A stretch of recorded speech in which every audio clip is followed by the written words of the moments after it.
Hi, Andrea. My name is Delaney. I just wanted to take a quick moment and talk to you about your discussion post and kind of add some comments or some things that I found interesting or that I really liked about your post.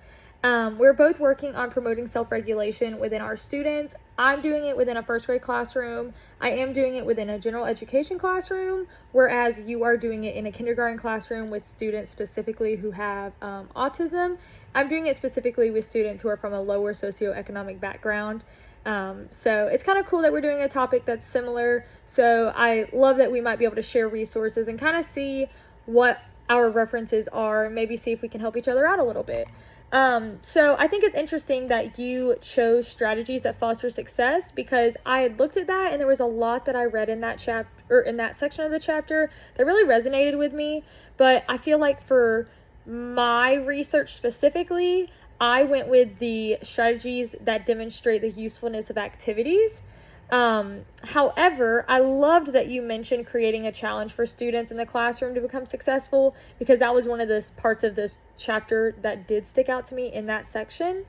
And you mentioned creating goals of self-regulation and modeling for the students.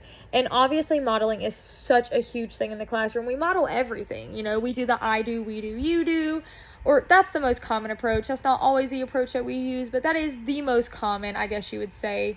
Whether you model it before or after they engage in it, modeling is so important, because when you watch somebody do something, it's easier to do it yourself. I'm a hands-on person personally when I learn. However, watching someone else do it and then me try to do it, it definitely helps me a little bit than just trying to get in there and do it without ever seeing it done before.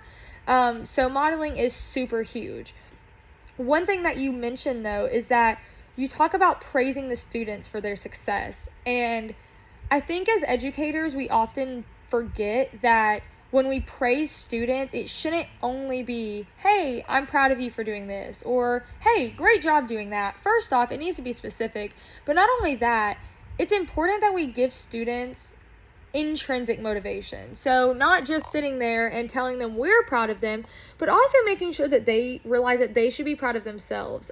Because if all you give them is, oh, you're proud of them, and you give them all these rewards and stuff, then eventually there's going to be no intrinsic motivation, and they're going to expect it from everyone else or from tangibles. So I think as educators, it's so very important that we remember that we need to give students intrinsic motivation, and we need to make them proud of themselves and not just let them know that we're proud of them, because it also matters that they're proud of their accomplishments and that they're aware of it. Another thing that you said is, I'm sorry, you talked about the social cognitive theory, which obviously is what I am working on as well. So you gave some sources from Bandura and Butler and Snyder and some others. And I did look at some of those references whenever I was doing my own, but I created a really long list of references because I found so many in the book that were so great. And they weren't the exact same as yours. So I'm going to check out the ones that you included here just because our research is similar. So I think it'd be really interesting. But also, I wanted to let you know that you could come look at mine and see if any of them might help you, because we are doing a topic that's similar. And I did put a lot in there. So maybe it'll help you out some also if you need more references or resources to look at later on. But I really am interested in reading your research. I hope that I get the chance to see what you come up with, because us being so close in grade level, and I work with special education students as well, so hearing about students with autism and how to promote self-regulation within them, I think would be so amazing to read about. So I really, really love your topic, and I hope that maybe we can collaborate a little bit on our topics and kind of see what we're researching and figuring out.